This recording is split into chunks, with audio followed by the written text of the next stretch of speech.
The question given is if E and F are evens but P of E is less than equal to P of F and P of E intersection F is greater than 0, then which one is not correct?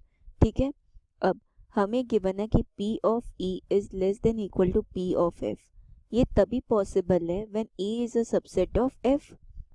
ठीक है, अगर E इसका subset है तभी इसका probability होगा वो इसके F के लेस देन होगा, तो इसको इम्प्लाई कर रहा है.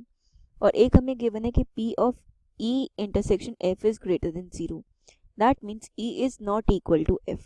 क्योंकि अगर, ठीक है, तो ये दो हमारे कंडीशंस आ गए.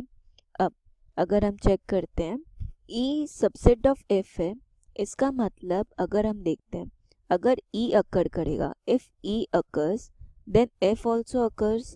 ठीक है, और F पूरा E को कंटेन करता है, तो अगर F अकर करेगा तो E भी अकर करेगा. ठीक है, तो इसका मतलब ऑप्शन ए भी करेक्ट है, ऑप्शन बी भी करेक्ट है. और अगर ई नॉट अकर, मतलब ई अगर अकर नहीं हो रहा है तो एफ भी नॉट अकर होगा. ठीक है, क्योंकि ये तो दोनों सबसेट है एक दूसरे के. ई इसका सबसेट है, एफ पूरा ई को कंटेन कर रहा है, तो इसका मतलब ऑप्शन सी भी करेक्ट है. पर हमें फाइंड करना है कि कौन सा करेक्ट नहीं है. तो हमारा ऑप्शन डी नॉट करेक्ट है कि कोई इनमें से कोई भी ऑप्शन ऐसा है ही नहीं जो फॉल्स हो. So option D is the correct answer.